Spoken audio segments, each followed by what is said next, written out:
We're going to talk about the 48th Psalm. This is the first Sunday of the month, first Sunday morning of the first Sunday of the month, and I like to turn to the Psalms. So let's look at the 48th Psalm. You may want to turn there in your scriptures. We'll meditate on the things David has said here and see what we can learn. And it's about the city of our God. As I read this and thought of this, I thought of Mark 13 and verse 1. And these are when the disciples came to Jesus, and he was standing on the Mount of Olives. And those disciples were so proud of their city. They said to Jesus, said, Master, see what manner of stones and what buildings are here. Now, this is a view that Ed and Lena and Laurie and I were able to see. We stood on the Mount of Olives and looked over Jerusalem, and it was must be just a shadow of what Jesus must have seen. Those walls of the days of Jesus were all torn down, every building destroyed, the temple destroyed. These are walls that were built later during the Byzantium period. That dome out there is not the temple. That's the dome of the rock that was built by the Muslims over on that temple grounds, on that temple site. And yet, even though all of this has changed, you look at that, and you can tell it's an old city. It's a beautiful city, and it's situated beautifully. And the beauty of it is something that grows on you as you behold it. It's not like the cities we see around here, and every now and then there's a beautiful view of a city you might see. But just think of how the Israelites would have looked upon this place, the heritage they had here. This was their center. This was where their God was in their temple, or where he, in a manner, he dwelt among them. And they would come here for their feast and their celebrations. 3 times a year, they would gather together at this city. And on their way, they would top the Mount of Olives and look at a view something like this. And it wouldn't have the modern city around it. He would just be standing out there like a jewel set up there on the top of that mountain, and they would see that city and behold how glorious it was. Now that's what this psalm is about. Psalm 87 in verse 3 says, Glorious things are spoken of thee, O city of God. The 47th psalm can be called a song of praises to the God of Zion, but the 48th Psalm is a psalm of praises to the Zion of God. And so we want to look at that. Let me tell you something of the history of this city. We read about it early in the days of Abraham. Abraham comes, and Melchizedek is there. And he is a priest of the Most High God. And there's legitimacy to his priesthood. And there's much about Melchizedek that we're not told that makes him mysterious to us. But Abraham gave tithes to Melchizedek. And Melchizedek blessed Abraham. And it is said he is the king of Salem. That's the old name for the city of Jerusalem, Salem. It is probably near Salem. And the legend says on Mount Moriah, which became the Temple Mount, which was just north of Salem, where Abraham built that altar to offer Isaac his son as a sacrifice to God, in which God intervened and provided the lamb. We read about the city of Gin in the book of Joshua, when Israel came into the land of Canaan. And we read that they took that city away from the Jebusites. The city was called Jebusi at that time, but the Jebusites reoccupied it and fortified their city and felt confident in the strength because of its situation on the hill and their water source at the Kidron. And they dug a tunnel down from the heights of the city down to their springs where they could retrieve their water when they were time of under siege. And when David came up with his army to take Jebus, as it was then being called, from the Jebusites, they laughed at David. And they said, what are you going to do? Come up here and take the sick and the lame? As though, we can be sick and lame and defend our city. It's so well fortified. But they weren't counting on Joab.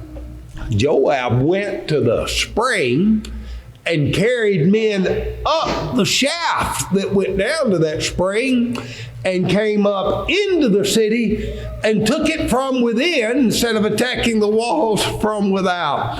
And they were, in their confidence, didn't think of protecting the entrance to their spring. And so that's how Joab took Jerusalem for David. They called it Jerusalem, the Jebusites' city of peace, Jerusalem. And so that's where the name comes, Jerusalem. And it was the city of David. David made it his fortress. And that was one of the reasons the city was so prized, because it was up in the hills and it was a place that could be defended. And then David wanted to make it not just a military capital and not just a civil capital as he ruled over the tribes of Israel. He wanted to make it their religious center. He wanted to build a temple there. God told him he couldn't build the temple, but he could bring the ark. And so David brought the Ark of the Covenant to Jerusalem and put it at that threshing floor that he had bought that was on that Mount Moriah or Mount Zion where the temple would be built, and put it in a tent. And there it stayed until Solomon became king. That rich kingdom of Solomon, so rich that silver was accounted as nothing for the gold that they had in those days. And Solomon spent that gold in part in building that temple that David wanted built there. And so now they had their temple, and now they had their ark, and now they had their city. And Jerusalem was well situated. And then we read down through the book of Kings how king after king dwelt in Jerusalem, and so much of the history in the Old Testament takes place round about Jerusalem until Nebuchadnezzar comes. And Israel had forsaken their God, and they weren't worshiping as they should, and they were worshiping false gods and living immoral lives. God wasn't going to have it anymore. And after all their warnings, after about 450 years of warning them, he brought up King Nebuchadnezzar that took that city and destroyed it and leveled it and destroyed the temple and tore down the walls and carried the children away into Babylon. But in Babylonian captivity, they repented and they sorrowed and they looked back and realized what they had lost. Listen to this Psalm 137. By the rivers of Babylon, there we sat down, yea, we wept when we remembered Zion. We hanged our harps upon the willows in the midst thereof. For they that carried us away captive required of us a song, and they that wasted us required of us myrrh, saying, sing us one of the songs of Zion. How can we sing the Lord's song in a strange land? If I forget thee, O Jerusalem, let my right hand forget her cunning. If I do not remember thee, let my tongue cleave to the roof of my mouth. If I prefer not Jerusalem above my chief joy. Doesn't that sound homesick for that city? Well, Ezra and Nehemiah returned, and they rebuilt that city, and they built a second temple there, and the Old Testament comes to a close. But between the testaments, the city remained in turmoil. One faction after another tried to control the city until King Herod came, and he took the temple that Ezra and Nehemiah had built and took it apart and rebuilt it to be a more glorious temple than it ever stood there. Herod was doing that for his own pride, but he did want the world to know what a wonderful city Jerusalem was. And yet, this is where Christ came, and they crucified him there, just outside those city walls. And Christ had told them that because of their rejection, the city would be destroyed, so much that one stone would not be left upon another. And thus it happened when the Romans came in AD 70 and completely leveled that city again, so that the things that existed there in the time of Christ are not there. Oh, they're digging around and finding a few things, but just a very few remnants of anything left had been destroyed. And mostly what we see in Jerusalem now are things that were rebuilt after the Bible times. Now, there's another Jerusalem. Jerusalem was a physical city. It was a real place. You can go see it right on this earth. But there's a spiritual Jerusalem. The idea of Jerusalem, of a city of God. And we read about it in Galatians 4:25 and 26, and this one's called the Jerusalem that is above. In Hebrews 12 and verse 22, it's the heavenly Jerusalem. In Revelation 3:12 and 21:2, it's the new Jerusalem. And in Revelation 21:10, it's the holy Jerusalem. These are not referring to the material, physical city that you find on a map, but what that city was to represent spiritually.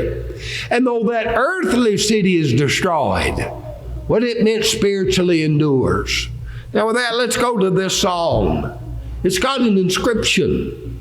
It's a song. Think of a song of joy. And it is a psalm. Think of a spiritual song for the sons of Korah. And it begins, "Great is the Lord, and greatly to be praised in the city of our God, and the mountain of his holiness." They knew this city was special.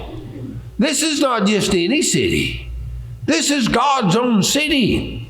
It's in the mountain of holiness. It's set apart, a mountain set apart for this city to dwell on. You remember how Isaiah would talk about how the Lord would establish his mountain in the top of the mountains. This is that mountain he's talking about in physical terms to illustrate what the Lord would have done. And so in a mountain set apart, here is this city that all the Jews acknowledged and recognized. This is the city of God, and that is that of which David sang. And beautiful for situation. Just the lay of those mountains, the existence of that ever-flowing spring at Kidron, the valleys around it that gave it a natural defense, and how it's set up so that when you approach it, you look up there and you see it from afar, and it's just glory. It's just a good situation. It's beautiful for its situation. And then call it the joy of the whole earth is Mount Zion. On the sides of the north, the city of the great King. Mount Zion on the sides of the north. Maybe took the comma out of there, and maybe you could read it that way. Because Mount Zion, that place where the temple was built, where in David's day the ark was sitting, was just north of the city of David. And the walls of Jerusalem would encompass not only the old city of David, they would go around and encompass that Temple Mount then as well. And God is known in her as a place of refuge. When the armies, the nations would come up into the land of Canaan, people knew we're safe in Jerusalem. We'll abandon our villages and our other little cities. We'll all come to Jerusalem. Get behind those walls. We'll seek refuge there and peace from the turmoils of this world when we get into that city. And then the kings come up and raiding the land, and they look on Jerusalem and say, we just need to leave them alone. Look at that fortress they have. We can't take this. The kings were assembled. They passed together. They saw it. And so they marveled. They were troubled and hastened away. Fear took hold of them as pain and as of a woman in travail. It was intimidating to them to come to this city, and so often they just leave Jerusalem alone and pass it by. And so the people would be safe there. And verse 7, thou breakest the ships of Tarshish with an east wind. That might seem out of place in this psalm. The city is not near an ocean. Tarshish is where they would build those mighty, glorious, beautiful ships that would sail these far distances into the world and bring treasures back. But even these mighty ships, if an army is mighty and as well equipped as these ships of Tarshish would be, if these armies would try to come to Jerusalem, it'd be like a city being crashed upon the rocks and destroyed. And so that's the image that's being given here, breaking the ships of Tarshish with an east wind. And so as we have heard, so have we seen in the city of the Lord of hosts, in the city of our God. God will establish it forever. Jerusalem's going to stay here, and it'll be here as long as it needs to be for God to accomplish His purpose. And then we have in this psalm that beautiful word that so often occurs, that mysterious word, Selah. Selah. Sometime read that word. It's a good idea to just stop. Think about what we've been reading. Meditate on that. And then in anticipation, see what comes next. And what comes next is not just the city, but that temple in that city. That's verse 8. In verse 9, we read, we thought of thy loving kindness, O God, in the midst of thy temple. You see, that's what was at Jerusalem. The temple was there. Oh, in Jeremiah's day, they put too much emphasis on it. They thought, well, the city will be okay. Well, the temple of the Lord, the temple of the Lord, the temple of the Lord is here. As though somehow God won't let it be destroyed, but He did, didn't He? But they took great pride and joy knowing the temple is here in this city. And it is in this temple where they would think about God. And look what it says about God in these 3 verses. A God of loving kindness, a God of righteousness, a God of judgment. And according to thy name, O God, so is thy praise to the ends of the earth. People knew about the God of Israel, Jehovah. To the ends of the earth they knew. And they thought they must praise Jehovah. They know this God is different than all those other gods. And indeed, when the gospel would go to the end of the world, they would praise, wouldn't they? And then in verse 11, let Mount Zion rejoice, the daughters of Judah be glad. Think of Jerusalem as the mother city, and the daughters of Judah, all the little villages scattered all around in Israel. And they all rejoice and joy. This beautiful city of Zion. And so they walk around it with pride. It's kind of like going, let me show you. When people come to town here, we got a cute little village, in McMinnville, especially going up on the square. I like to say, come here, let me show you McMinnville. And I'll drive up where you see that fountain and the courthouse and the church and the steeples and the streets. I just enjoy showing people our little village. And so think about, let me show you Jerusalem. Walk about Zion. Go round about her. Hail the towers thereof. Mark ye well her bulwarks. Consider her palaces. The joy and the pride they took in their home city. and may ye tell it to the generation following.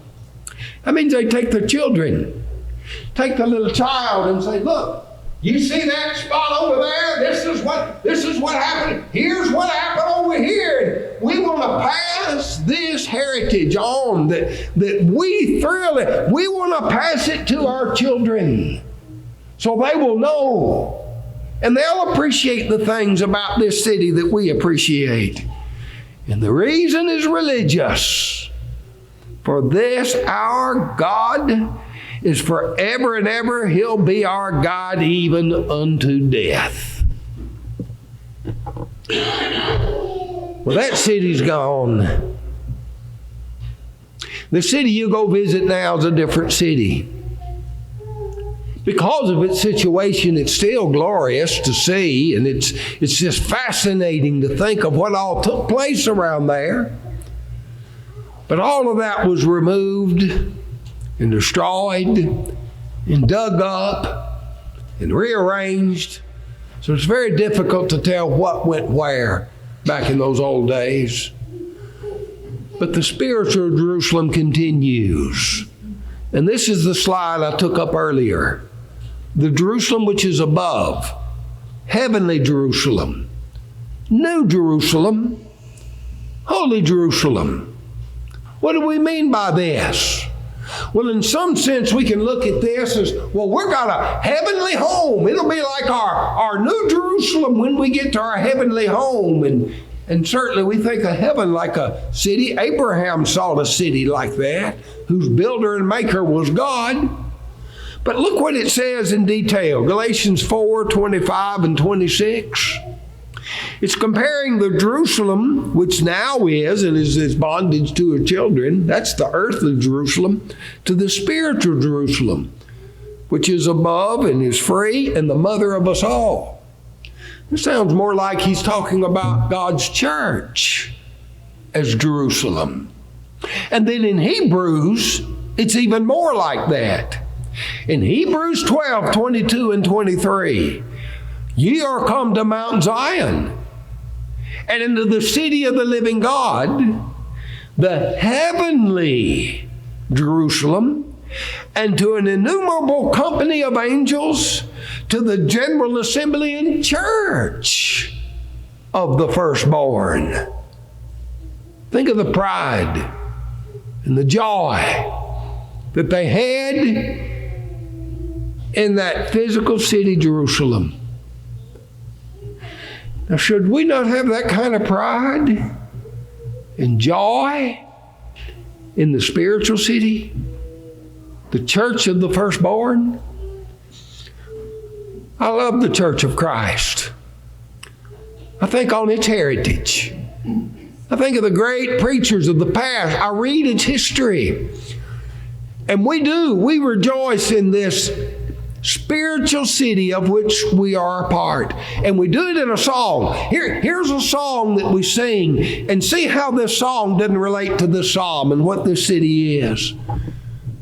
I love thy kingdom, Lord, the house of thine abode, the church, our blessed Redeemer saved with his own precious blood. I love thy church, O God, her walls before thee stand, dear as the apple of thine eye, graven on thy hand. Beyond my highest joy, I prize her heavenly ways, her sweet communion, solemn vows, her hymns of love and praise. Sure as thy truth shall last, to Zion shall be given the brightest glories earth can yield, and brighter bliss of heaven. We can become citizens of the great spiritual city of God. God's church is now his city, and it is here that we dwell. And if those Jews could have fallen so in love with a material city that was only there for a time and was to be destroyed, how much more ought we love this spiritual city of God's church and be a part of it forever? knowing that one day, as all earthly things pass away, all spiritual things will endure, and we'll be part of this city in eternity, in heaven forevermore. Let's take glory in God's church. Let's love God's church and be glad every Sunday that we can come and be part of this and worship our God from this holy city. If you want to be part of that city and a citizen of this kingdom, you need to be baptized into Christ. When you come up out of that water is when God adds you to His church. And so you have that opportunity to do that as we sing this invitation.